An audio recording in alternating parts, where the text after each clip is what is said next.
في الآية لا يمسه المطهرون، المقصود بالمطهرون المؤمنون أم المتوضئون؟ ومع الحكم من عدم أخذ القرآن للبلاد الكافرة.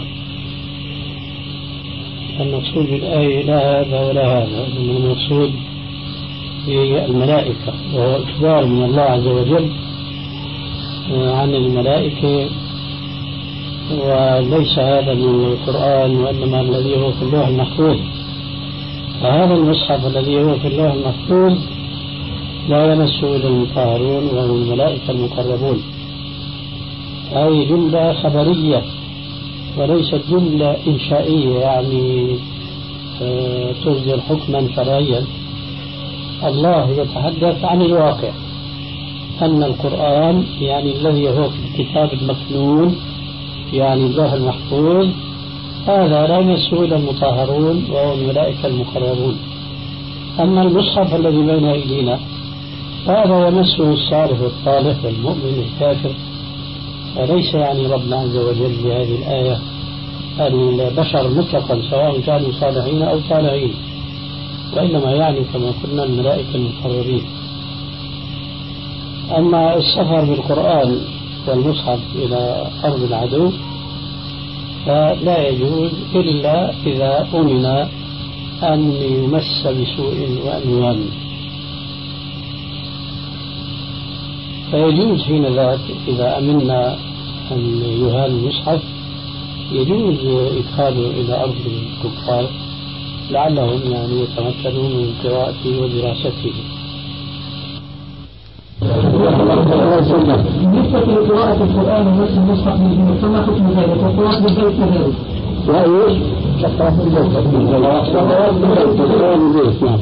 مس المصحف وقراءة القرآن يعني بحديث من آية ولا مثلا التبرك أو خوف شيء متعمد ويمس المصحف ويقرأ. نعم.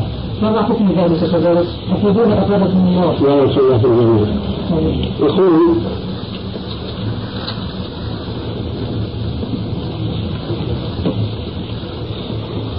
لا شك أن ذكر الله تبارك وتعالى له قداسته ولا حرمته، ولذلك أن المجمع من علماء المسلمين أن قراءة القرآن على طهارة كاملة هو الأفضل وهو اللائق بعظمة كلام الله عز وجل. وإذا كان قد صح عن النبي صلى الله عليه وسلم أنه أبى أن يتلفظ اسم من أسماء الله عز وجل ألا وهو السلام إلا على طهارة، في الحديث المعروف في السنن ومسند أحمد وغيره أن رجلا سلم على النبي صلى الله عليه وسلم وما كان منه عليه السلام إلا أن بادر إلى الجدار وتوضأ ورد السلام وقال إني كرهت أن أذكر الله إلا على طهر، أن يذكر الله لأن السلام اسم أسماء الله، كما جاء أيضا في الحديث الصحيح في كتاب الأجر المفرد للإمام البخاري من حديث عبد الله بن مسعود قال قال رسول الله صلى الله عليه وسلم السلام اسم من أسماء الله وضعه في الأرض فأفشوه بينكم. السلام اسم من أسماء الله وضعه في الأرض فأفشوه بينكم. هذا السلام كره الرسول عليه الصلاة والسلام أن يرده على من سلم عليه إلا على طهارة القرآن، وهو غير طاهر سواء الطهارة الصغرى أو الكبرى، لعدم وجود دليل يحرم على المسلم أن يقرأ القرآن وهو على غير طهارة. لكن هذا الحديث فيه حد واضح جدا على أن يقرأ القرآن وهو على طهارة كاملة. لكن هنا شيء، هذا الحكم وهو الأفضل الشرط الأكمل الكامل لا يستطيع كل مكلف من المسلمين إلا الرجال فقط، أما النساء فتارة وتارة. وآنفا سمعتم قول الرسول عليه السلام للسيدة عائشة التي حاضت قال لها اصنعي ما يصنع الحاج غير أن لا تطوفي ولا تصلي. فهي إذا لا يقال لها توضئي كما نقول الرجل، لأنها لا تستطيع شرعا أن تتوضأ، لا تستطيع شرعا أن تطهر، ولذلك فلها أن تقرأ ما شاءت من القرآن بدون ما نقول مرجوه رايه، كما نقول بالنسبة للرجل جوه مثلا نقول عليه أن يغتسل لأنه يستطيع أن يغتسل ولذلك يطهر، فنقول أفضل لك أن تتوضأ. أما المرأة الحائض، أما المرأة النفساء التي قد يمضي عليها في بعض الأحيان أو في جنس من أجناس النساء 40 يوما أو أكثر وهي في حالة النفاس، فيقال لها لا تقرأي. ليس عندنا دليل يمنع المسلم هامة رجالا فضلا النساء يمنعهم من قراءة القرآن إلا على طهارة. والحديث الذي رواه الترمذي في سنه من حديث ابن عمر رضي الله عنه قال رسول الله صلى الله عليه وسلم لا يقرأ القرآن حائض ولا جنب، هذا حديث منكر كما يقول إمام السنة أحمد بن حنبل. لا يصح هذا الحديث، لو كان صحيحا وجب الانتهاء إليه. بالإضافة إلى ضعف هذا الحديث وما قد يكون في الباب من أمثالهم والضعاف، فأمامنا حديث السيدة عائشة حيث أمرها وأذن لها أن تصنع كل شيء يصنعه الحاج إلا أنها لا تصلي ولا تطوف. ترى الحاج لا يقرأ القرآن ولا هناك موسم قراءة القرآن؟ لأن هناك الفراغ وهناك التوجه الحاج بكلمته إلى الله تبارك وتعالى ولا شك يقرأ القرآن. فإذا هذا الحديث في إذن مباشر للمرأة الحائض أن تقرأ القرآن، فلا يجوز أن نمنع النساء من قراءة القرآن بحجة أنها غير طاهر. لو أن الله منعها كما منعها من الصلاة لوقفنا عند هذا المنع وانتهينا، لكننا نجد الشارع حكيم قد أوحى إلى الرسول الكريم بالتفريق بين الصلاة وبين أجزاء الصلاة، لأن بعض الناس يقولون يا أخي القراءة ركن من أركان الصلاة، فلماذا لا نجد الطهارة لهذه القراءة وهي جزء من أجزاء الصلاة؟ فنقول ليست القراءة فقط هي جزء من أجزاء الصلاة، وأول ما تفتتح الصلاة به هو قولنا الله أكبر. فلنقل إن لا يجوز للمسلم أن يقول الله أكبر إلا على طهارة لأنها ركن من أركان الصلاة، وليس يقال عن التسبيح التحميد التكبير لا يوجد مانع من ذلك أبدا، مع الاحتفاظ بما ذكرناه من الأفضل أن يذكر الله على طهارة. كذلك يقال تماما بالنسبة لمس القرآن، أيضا مس القرآن يشرع، وقد جاءت آثار عن بعض الصحابة أنهم كانوا يمتنعون فعلا مش فكرا، يمتنعون فكرا عن مس القرآن إلا على وضوء.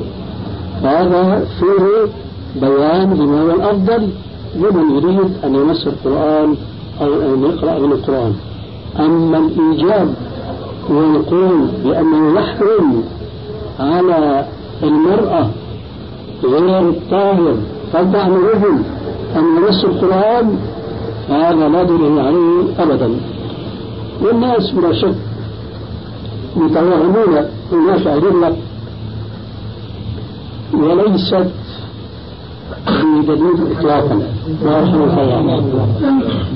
من ذلك مثلا ما يشتبه الأمر على كثير من الناس خاصة الذين لا علم ولا يؤمنون بتلاوة القرآن حينما يقرأ قول الله عز وجل في القرآن لا يمسه إلا المطهرون. وقد وصل الخطأ في حمل هذه الآية على هذا الموضوع الذي نحن فيه، أي بأن يفسروا قوله عز وجل لا يمسه أي هذا المصحف الذي بين أيدينا إلا المطهرون أي إلا المتوضئون. وصل هذا الوهم إلى أن ينشر على كل نسخة تطبع بالعالم الإسلامي من القرآن الكريم عنوان لا يمسه إلا المطهرون. وهذا خطأ يشبه خطأ آخر من حيث الخطأ الفكري العلمي أولا، ثم من حيث نشره وتعميمه بالناس ثانيا. الآية التي تكتب على المحاريب كلما دخل عليها زكريا المحراب وجد عندها رزقا، المحراب يعني الطاقة، هذا كذب، هذا جهل. المقصود بالمحراب هو مكان الصلاة، كلما دخل عليها زكريا المحراب يعني الغرفة التي كانت منعزلة فيها عن الناس تعبد الله عز وجل، هذا هو المحراب. وليس المحراب هو هذا الذي أدخل المساجد منذ قديم مع الأسف الشديد تأثرا بمحاريب الكنائس، محاريب النصارى في كنائسهم، وأن في الإسلام لم يوجد محراب. مسجد الرسول عليه السلام لم يكن فيه محراب. ومن حافظ المشهور المصري السويطي، حافظ السويطي صاحب الجامع الكبير والجامع الصغير رسالة يمكن أنا مشاهد أننا إعلام الأريد بحدود رؤية البحرين، إعلام الأريد، وهذا يعني بحث قوي جدا ينقل هناك نصوص عن أهل العلم أن وجود المحاريب في المساجد من محدثات الأمور. الشاهد الآية السابقة لا يمس المطهرون ليس لها علاقة بموضوع مس القرآن الذي هو بين أيدينا، وهذا له شرح كبير أوجده بقدر الاستطاعة. فأقول لا يمسه الضمير هنا يرجع إلى الكتاب المخلول المذكور من قبل، لأن الله عز وجل يقول إنه مسؤول بالكتاب لدينا. لا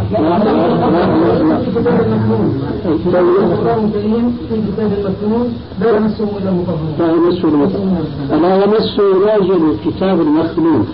كتاب هذا والحمد لله ليس مكنونا، لأنه شو يعني مكنون؟ يعني مخفي محفوظ يعني، ولا تراه ولا تطول أيدي الشياطين.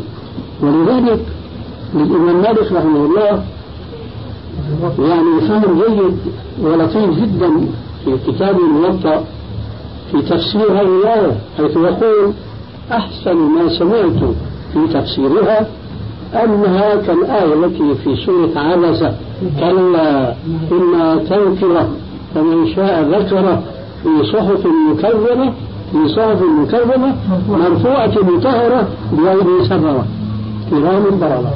يوجد السفرة الملائكة، هذول الملائكة هم أنفسهم المقصود أنهم يمسون، وأن غيرهم لا يمسون ذلك الكتاب المكتوب. هذا قليل. وهناك قرائن أخرى ومن أقواها أنه قال تعالى إلا المطهرون. نحن معشر البشر لا يجوز أن نصف أنفسنا مهما سمونا وعلونا في الصلاة والتقوى بأننا مطهرون. نحن لسنا مطهرون ولا يوجد إنسان مطهر أبدا، بل نحن ملوثون، والصالح منا من يتكلف فيتطهر. الصالح منا من يتكلف يعني يتصنع الطهر، ولا ليس من شأنه أنه طاهر. أي مطهرون من الملائكة الموصوفين بالقرآن الكريم بقول عز وجل لا يعصون الله ما أمرهم ويفعلون ما يؤمرون. أما البشر فهم الذين أمرهم الله عز وجل إن الله يحب التوابين ويحب المتطهرين. كذلك لما ذكر مسجد قباء قال فيه رجال يحبون أن يتطهروا، فنحن إذا كنا مثلهم فهنيئا لنا يعني نتطهر. أما مطهرين هذا تعالى لا أي مسألة